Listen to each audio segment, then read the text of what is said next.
The classroom door clicked shut, and the sound echoed like a gunshot in my chest. I was 17, trapped in a small-town high school in rural Ohio. And Mr. Harper, my English teacher, had just locked us in a moment that would unravel my world. His eyes, kind but piercing, held a question I wasn't ready to answer, not out loud. Not yet. I stood by his desk, my backpack slung over one shoulder. The weight of it nothing compared to the secret I'd been carrying for years. Ethan Carter, the kid who aced essays but dodged questions about prom dates, was about to face the one person who seemed to see right through him. Mr. Harper leaned against the chalkboard, arms crossed, his voice low but steady. "Ethan, we need to talk about your essay," he said. But the way he looked at me said this wasn't just about my analysis of The Great Gatsby. The fluorescent lights buzzed faintly overhead, the only sound in the empty classroom. It was late, after hours, the kind of time when the school felt like a ghost town. I'd stayed behind to discuss my work, but we both knew it was more than that. My essay, the one I'd poured my heart into, had been too honest. I'd written about longing, about feeling like an outsider in my own skin, about loving someone you're not supposed to. I hadn't named names, but the subtext was clear. Too clear. "You're not in trouble, Mr. Harper said, stepping closer. His voice was gentle, but it carried the weight of someone who'd seen more than he let on. "But you're hiding something, Ethan, and I think you're tired of it." I wanted to bolt. My pulse hammered in my ears, and my palms were slick with sweat. But his gaze held me there, like he could see the truth clawing its way out of me. I'd grown up in Willow Creek, where everyone knew everyone, where church was mandatory and being different was a sin whispered about in hushed tones. I'd spent years building walls, perfecting the art of blending in baseball cap low. Answers vague, smiles forced.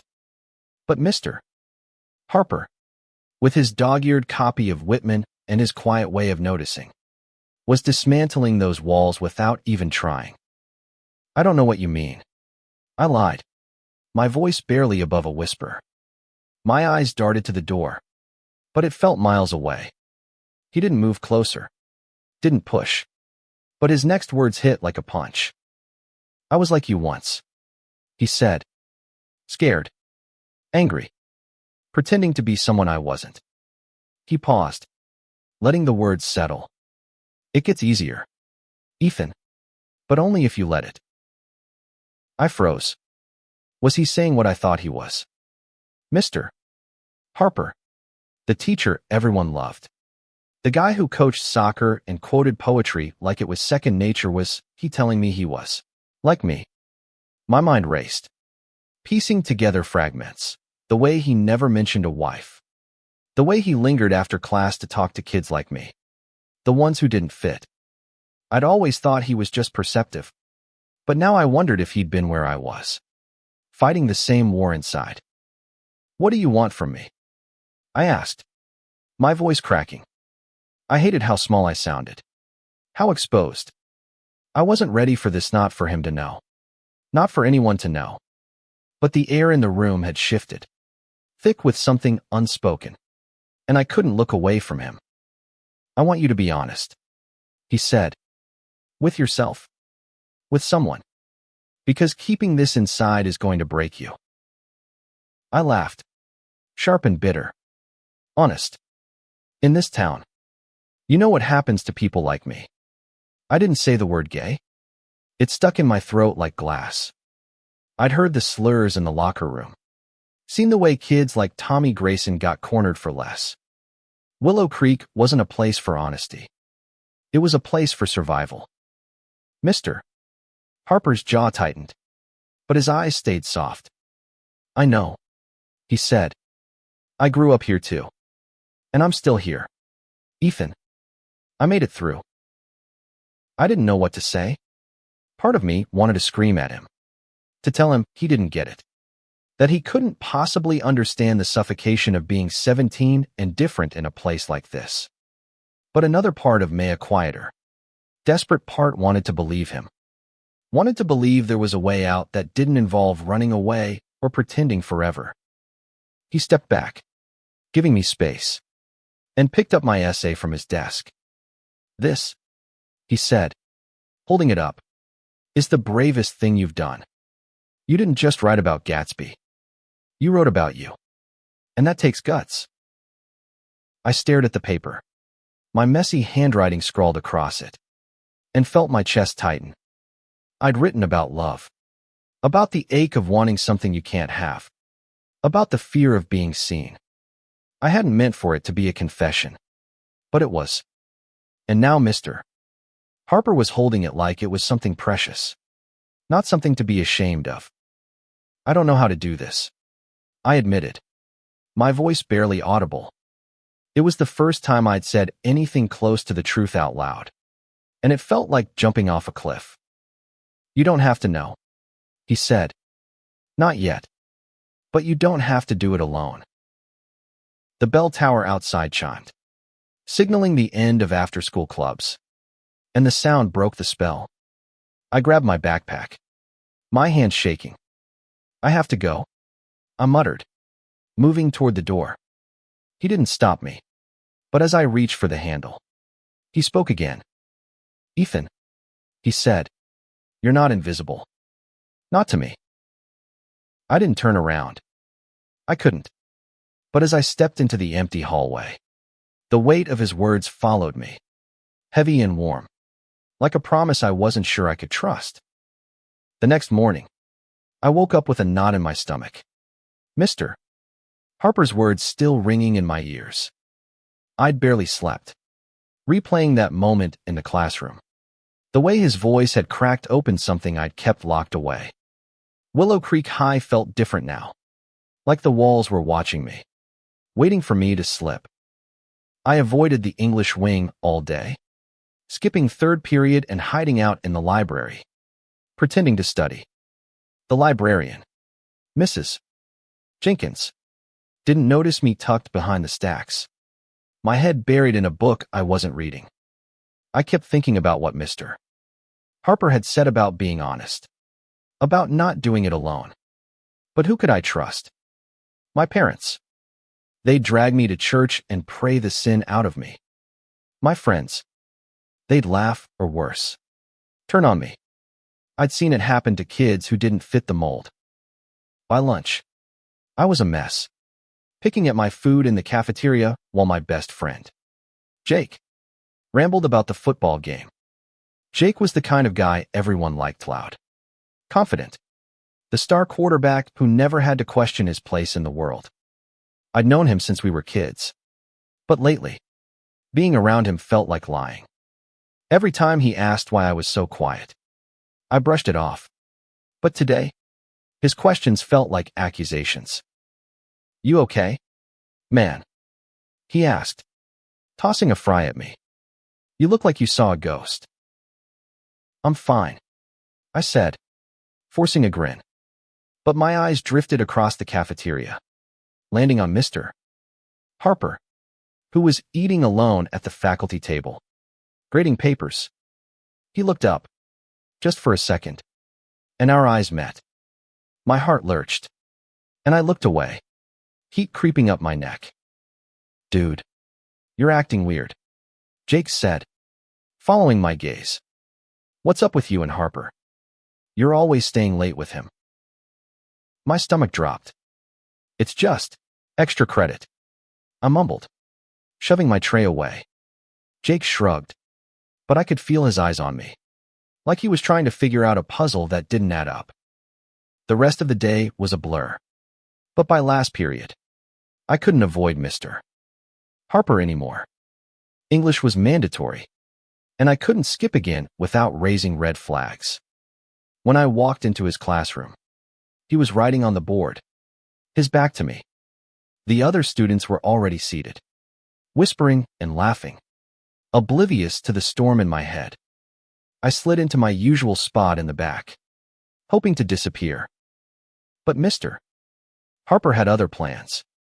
"Ethan," he called out, not turning around. "Can you read the opening passage from Leaves of Grass for us?" My throat went dry. I hated reading aloud. Hated being the center of attention. But there was no escaping it. I fumbled with the book, my hands shaking as I found the page. The words blurred together, but I forced them out, my voice unsteady. "I celebrate myself and sing myself." When I finished, the room was quiet. "Mr." Harper turned, his eyes locking onto mine. "What do you think Whitman's saying here?" "Ethan," he asked, "about celebrating yourself." I swallowed hard. The question wasn't just about poetry. It was about me. About the truth I was too scared to face. "He's saying, you should be who you are," I said, my voice barely above a whisper. "Even if it's hard." He nodded, a small smile tugging at his lips. "Exactly. Even if it's hard." The rest of the class passed in a haze, but his words stayed with me. After the bell rang, I lingered, pretending to pack my bag slowly. The other students filed out, and soon it was just me and Mr. Harper again. He didn't say anything at first, just erased the board with slow, deliberate strokes. "You didn't have to call on me," I said finally, breaking the silence. "I know," he said, still facing the board. "But you needed to be heard." I didn't know how to respond. Part of me wanted to yell at him for putting me on the spot, for making me feel so exposed. But another part of me felt seen, like he was trying to show me I didn't have to hide. Not in his classroom. Not with him. "I'm not ready," I said, my voice barely audible. "To, you know." He turned, his expression soft but serious. "You don't have to be ready, Ethan. But you're stronger than you think. And you're not alone." I wanted to believe him, but the weight of Willow Creek off my family, my friends, this town was crushing me. What if I tell someone and it ruins everything? I asked. He hesitated, like he was choosing his words carefully. "It might," he said, "but keeping it inside will ruin you." That night, I lay in bed, staring at the ceiling, his words looping in my head. I thought about my parents, about the way my dad's face hardened whenever those people came up on the news. I thought about Jake, about the way he'd looked at me in the cafeteria. And I thought about Mr. Harper, about the way he'd said he'd been like me once. For the first time, I let myself imagine what it would be like to stop hiding, to be honest, to be free. But freedom came with a price, and I wasn't sure I could pay it. The days that followed were a tightrope walk. Every glance, every conversation felt like it could tip me over the edge. Mr. Harper didn't push, but his presence in class was a constant reminder of the truth I was dodging. I started noticing things about him I hadn't before: the way he'd linger after class, offering quiet encouragement to kids who looked lost. The way he'd smile at me, not with pity, but with understanding. It was disarming, and it scared me. One afternoon, I ran into him at the town diner, a greasy spoon where everyone went after school. I was grabbing a milkshake with Jake and a few other guys from the team when Mr. Harper walked in, alone, carrying a worn paperback. He nodded at me, just a small gesture, but Jake noticed. "Yo, there's your buddy," Jake said, smirking. "What's with you and him? Carter, you his pet or something?" The table laughed, and my face burned. "Shut up, man," I snapped, harsher than I meant to. Jake raised an eyebrow, but he dropped it, turning back to his fries. I glanced at Mr. Harper, who was sitting at the counter now, his back to us. I wondered if he'd heard, if he knew how much those jokes stung. That night, I couldn't shake the feeling that I was being watched, judged. I started avoiding Jake, skipping our usual hangouts at the arcade or the field. He texted me, asking what was wrong, but I didn't reply. I couldn't explain it, not to him, not to anyone. Instead, I found myself wandering back to the school after hours, drawn to Mr. Harper's classroom like it was the only place I could breathe. He was there, grading papers, his desk lamp casting a warm glow. "Ethan," he said, looking up, not surprised. "What's going on?" I didn't know how to answer. I just stood there, my hands stuffed in my pockets, feeling like a kid caught doing something wrong. "I don't know," I said finally. "I just needed to be somewhere else." He gestured to a chair, and I sat, the silence stretching between us. "You're carrying a lot," he said after a moment. "Want to tell me about it?" I didn't want to, but the words came anyway, spilling out like water from a broken dam. I told him about Jake, about the diner, about the way every joke felt like a knife. I told him about my dad, who thought being gay was a choice you could fix with enough willpower. I told him about the nights I'd lie awake, hating myself for feelings I couldn't control.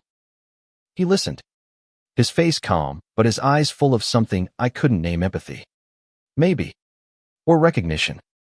When I finished, he leaned back, exhaling slowly. "I was 20 when I came out," he said, "right here in Willow Creek. My parents didn't speak to me for a year." I stared at him, shocked. "But you're okay now, right? You're here. You're fine." He smiled, but it was tinged with sadness. "I'm okay. But it wasn't easy. And it's still not. Some days, people like us, we have to fight for every inch of who we are." "People like us," I repeated, the words foreign but heavy. I'd never said it out loud, never admitted it, even to myself. But hearing him say it made it real. And for the first time, it didn't feel like a curse. "What did you do?" I asked. "When they shut you out?"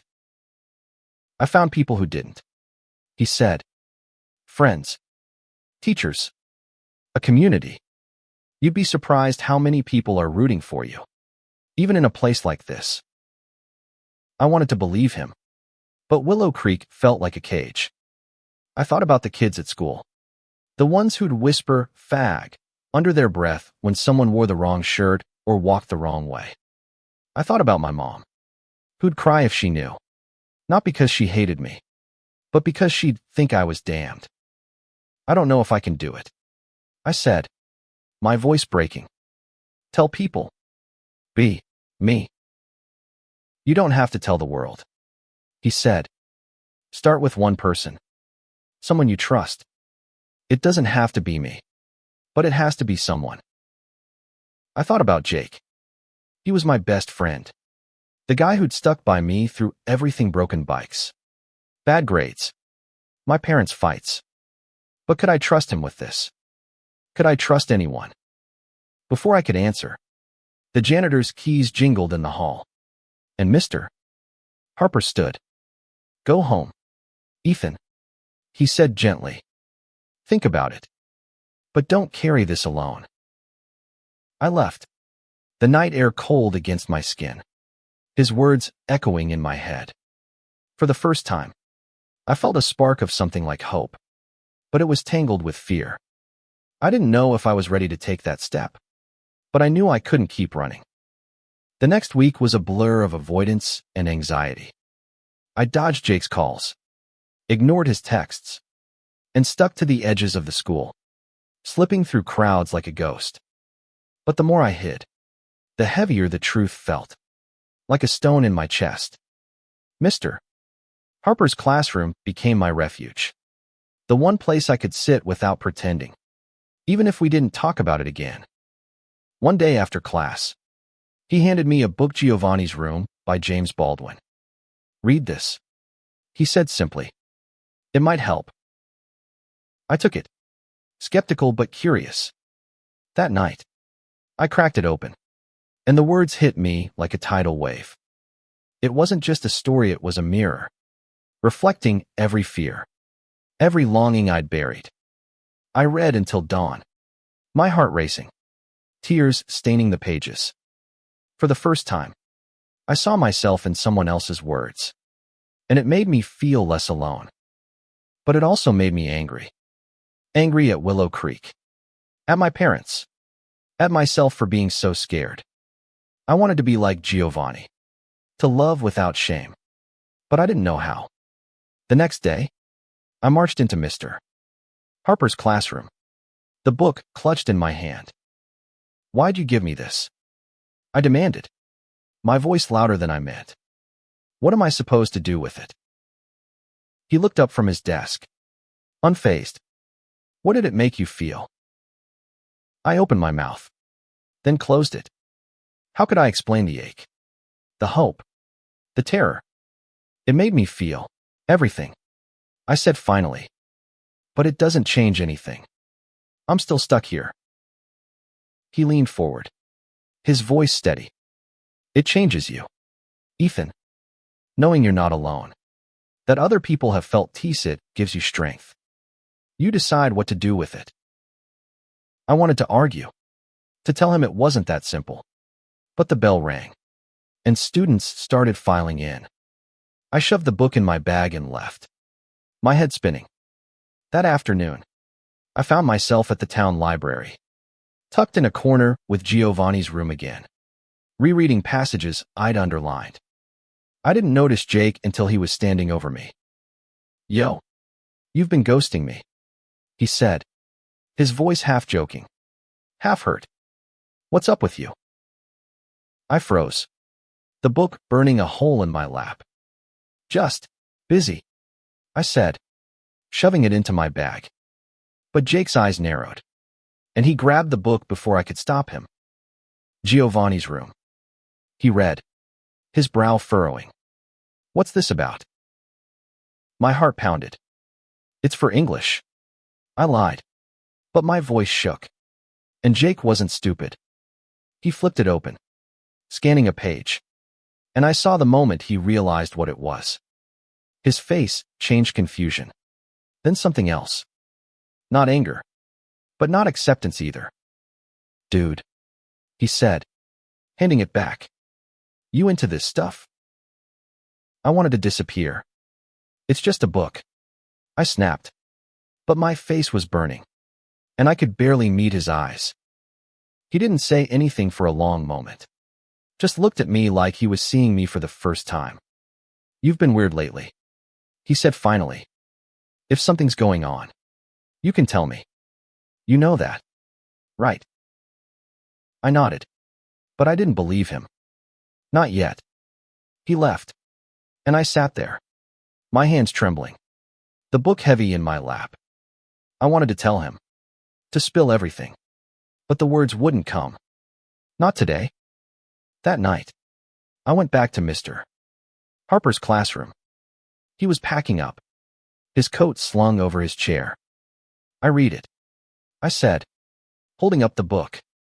And Jake saw it. He asked questions. "Mr. Harper's eyes softened. "What did you tell him?" "Nothing," I admitted. I couldn't. He nodded, like he understood.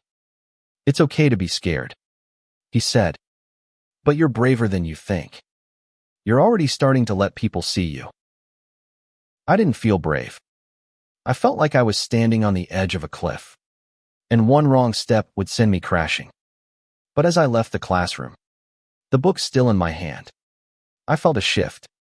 Maybe I wasn't ready to jump, but I was getting closer. The weeks that followed were a slow unraveling. I couldn't avoid Jake forever, and he wasn't letting me. He cornered me after practice one day, his face serious, no trace of his usual grin. "We need to talk," he said, pulling me aside by the bleachers. My stomach churned. "About what?" "You know what," he said, his voice low. "The book. The way you've been acting. Ethan, what's going on?" I looked away. The grass beneath my sneakers suddenly fascinating. I could feel his eyes on me, waiting. And for a moment, I considered lying again. But Mr. Harper's words echoed in my head. Start with one person. Jake had been my best friend since we were 6. If I couldn't trust him, who could I trust? I'm gay, I said, the words barely audible, like they might break if I said them too loud. My heart pounded so hard I thought I'd pass out. Jake didn't say anything at first, just stared at me. Then he nodded, slow, like he was processing. Okay, he said finally. That's okay. I blinked, stunned. You're not mad. He laughed, a short, sharp sound. Mad. Dude, you're my best friend. I'm just pissed you didn't tell me sooner. Relief flooded through me, but it was mixed with fear. You can't tell anyone, I said quickly. Not yet. My parents, they wouldn't get it. He nodded, his face serious again. I won't. But you gotta stop shutting me out. Man, I'm here. For the first time in weeks, I felt like I could breathe. Jake didn't fully understand not yet, but he was trying. And that was enough. I told him about Mr. Harper, about the essay, about the classroom conversations. I left out the details, but I told him enough to feel lighter, like I'd shed a layer of armor. That night, I went to Mr. Harper's classroom again, my steps lighter than before. He was there, as always, grading papers under that same desk lamp. I told Jake. I said, the words spilling out before I could stop them. He looked up, a smile spreading across his face. How'd it go?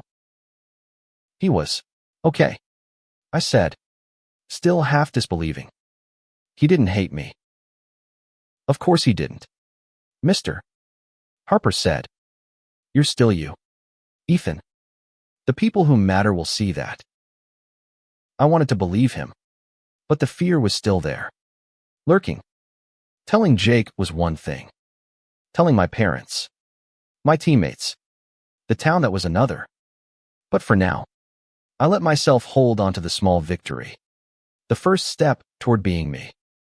Over the next few days, Jake proved he meant it. He didn't treat me any differently, didn't shy away from our usual banter. But he also started asking questions, tentative at first, like he was afraid of saying the wrong thing. So, is there someone you're into? He asked one day, tossing a football back and forth. I laughed, caught off guard. Not really, I said, but my mind flickered to someone I'd noticed in the Halsa senior named Lucas. Quiet, with dark hair and a shy smile. I hadn't let myself think about it before. But now, with Jake knowing, it felt possible. You'll tell me if there is. Right, Jake said, grinning. I gotta approve. I rolled my eyes, but I was smiling too. For the first time, I felt like I could be myself with him, even if it was just a piece of me. But as the days passed, I couldn't shake the feeling that the other shoe was about to drop. Willow Creek wasn't a place where secrets stayed buried, and I knew my truth wouldn't stay quiet forever. The rumors started small, a whisper in the locker room. But in a town like Willow Creek, whispers spread like wildfire. By Friday, I heard it. Ethan Carter's got a thing for guys. I don't know who started it. Maybe someone overheard Jake. Maybe someone saw me with Giovanni's room, but it was out there. And it was spreading. I felt it in the way people looked at me, the way conversations stopped when I walked by. In history class, Tommy Grayson snickered when I passed his desk, muttering something under his breath. I ignored it, but my hands shook as I opened my textbook. By lunch, I couldn't take it anymore. I skipped the cafeteria and hid in Mr. Harper's classroom, my safe haven.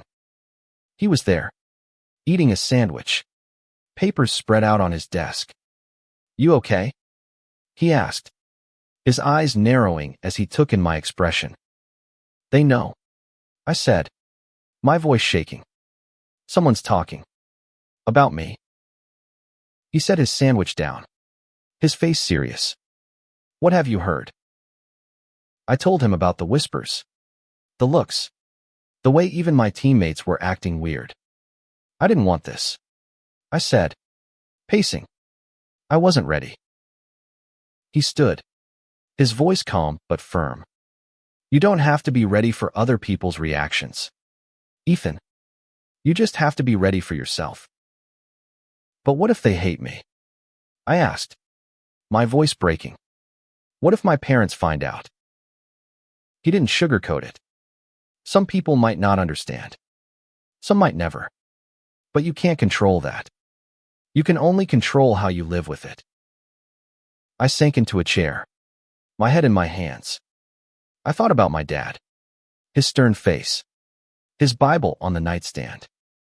I thought about my mom, who'd always said she just wanted me to be happy but cried when she heard about those lifestyles on the news. I thought about Lucas, the senior I'd been too scared to talk to, and how he'd probably heard the rumors too. I don't know how to do this, I said. I thought telling Jake would be enough. But now you're living it. Mister, Harper said. And it's hard. But it's also real. And that's worth something. He told me about his own coming out, how he'd lost friends, how his parents had shut him out. But he also told me about the people who'd surprised him, the ones who'd stood by him, who'd loved him for who he was. You'll find your people, he said. They're out there. That afternoon, I saw Lucas in the hall. He was alone, his head down. And for a moment, I wondered if he'd heard the rumors too. I wanted to talk to him, to say something, anything, but my feet wouldn't move. Instead, I went home, locked myself in my room, and waited for the storm to hit. It came that night. My dad was waiting in the living room, his face like stone. We need to talk, he said. And I knew. Someone had told him. Maybe a parent. Maybe a kid from church. But he knew. Is it true? He asked, his voice low. Dangerous. What people are saying about you. My mom was there too. Her eyes red. Her hands clasped tight. I wanted to lie. To say it was all a mistake. But Mr. Harper's words echoed in my head. You're stronger than you think. So I took a breath, my heart pounding, and said, yeah, it's true. The silence was deafening. My dad's face twisted, not with anger, but with something worse, disappointment. We raised you better than this, he said, and the words cut deeper than any slur. My mom started crying, and I felt like I was drowning. I'm still me, I said, my voice shaking. I'm still your son. But they didn't hear me. Not really. My dad stood, walked out, and my mom followed, leaving me alone in the living room, the weight of their silence crushing me. The next few days were a nightmare. My parents barely spoke to me, their disappointment hanging over the house like a storm cloud. At school, the rumors grew louder, and I felt like I was walking through a minefield. Tommy Grayson and his friends cornered me in the parking lot one day, their words sharp and cruel. But I didn't fight back. I just walked away, my fists clenched, my heart racing. Jake was there for me, though. He didn't care about the rumors, didn't flinch when people whispered. They're idiots, he said, tossing a football in his yard. You're still Ethan. Screw him. But it wasn't that simple. I felt exposed. Like everyone could see the truth I tried so hard to hide. I stopped going to Mr. Harper's classroom, too ashamed to face him after everything had fallen apart. I thought I'd let him down, that I wasn't as brave as he'd thought. Then, one day, Lucas found me. I was sitting on the bleachers, skipping gym, when he sat down next to me. his dark hair falling into his eyes. "Hey," he said, his voice soft. "I heard what's going on." I braced myself, expecting pity or worse. But he just looked at me, his eyes kind, and said, "I'm gay too." The words hit me like a shockwave. Lucas, the quiet kid I'd watched from afar, was like me. He told me about his own struggles, about coming out to his sister, about the fear that never really went away. But he also told me about the freedom, the way it felt to stop pretending, even if it was just with one person. "I saw you with that book," he said, smiling. "Giovanni's Room. It's one of my favorites." I laughed, the sound surprising me. "Yeah, Mr. Harper gave it to me." We talked for hours, sitting there on the bleachers, the world fading away. For the first time, I felt like I wasn't alone, like I could be myself without apologizing. Lucas didn't push, didn't judge. He just listened. And when he smiled, it felt like a light in the dark. That night, I went back to Mr. Harper's classroom. He was there, as always. And when he saw me, his face lit up. "I was worried about you," he said. I told him everything about my parents, the rumors. "Lucas." He listened, nodding, his eyes full of that same empathy I'd seen before. "You're doing it, Ethan," he said. "You're living your truth. It's messy, and it's hard, but you're doing it." I didn't feel like a hero. I felt scared, raw, like I was falling apart. But I also felt something new, hope. Maybe. Or the beginning of it. I wasn't alone anymore. I had Jake, Lucas, Mr. Harper. I had people who saw me, who cared. "I don't know what's next," I admitted. "My parents, they might never come around." "They might not," he said honestly. "But you'll find a family. Not just the one you're born into, but the one you choose." His words stayed with me as I left, the night air cool against my skin. I thought about Lucas, about the way his smile had made my heart race. I thought about Jake, about the way he'd stood by me. And I thought about Mr. Harper, the teacher who'd closed the door behind me and changed everything. The rest of the school year was a slow climb. My parents didn't kick me out, but the house felt like a battlefield. Every conversation laced with tension. My mom started talking to me again. Small things at first, dinner plans, homework, but my dad kept his distance. His silence louder than words. I didn't push. I couldn't. But I held on to the people who held on to me. Lucas became more than a friend. We started hanging out. First in secret, then openly. Meeting at the diner or the library. Talking about books, music, the future. He was braver than me. Out to his family. Unafraid of the stairs. Being around him made me want to be braver too. One day, we held hands in the park. Just for a moment. And it felt like a rebellion. Like a promise to myself. Jake stayed by my side, shutting down anyone who tried to start trouble. He didn't always get it. Didn't always know what to say. But he tried. And that was enough. The rumors didn't stop. But they lost their edge. People got bored. Moved on. Willow Creek wasn't changing. But I was. Mr. Harper was there through it all. A quiet anchor. He never pushed. Never judged. Just offered a space where I could be myself. He gave me more books, Maurice. Call Me by Your Name, and we'd talk about them after class. About love and identity and what it meant to be free. He told me about his partner, a man named Alex who lived in the next town over. And I saw the way his face lit up when he talked about him. It gave me hope. A glimpse of a life I could have one day. By graduation, I was different. Not fearless. Not fixed. But stronger. I stood on the stage. My cap and gown heavy in the June heat. and looked out at the crowd. My parents were there. My mom clapping. My dad sitting stiffly. Lucas was in the crowd too, his smile brighter than the sun. And Mr. Harper was there, in the back, his eyes proud. After the ceremony, I found him by the bleachers. "I made it," I said, my voice thick with emotion. "You did," he said, his smile warm. "And you're just getting started." I hugged him, something I'd never done before. And he hugged me back, like he knew how much it meant. "Thank you," I whispered, "for everything." He pulled back, his eyes shining. "You did the hard part, Ethan. I just closed the door."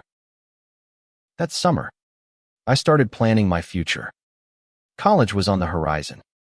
A chance to leave Willow Creek, to find a place where I could be fully myself. Lucas was going to the same school, and we talked about sharing an apartment, about building a life together. It wasn't perfect. Me parents were still struggling, and the world wasn't always kind, but it was mine. Looking back, I realized Mr. Harper hadn't just been a teacher. He'd been a lifeline, the first person to see me and not look away. He'd closed the door behind me, not to trap me, but to give me a space to be honest, to be brave. And what happened next? Jake's loyalty, Lucas's love, my own slow acceptance of myself changed how I saw everything. I wasn't invisible anymore. I was Ethan, and I was enough.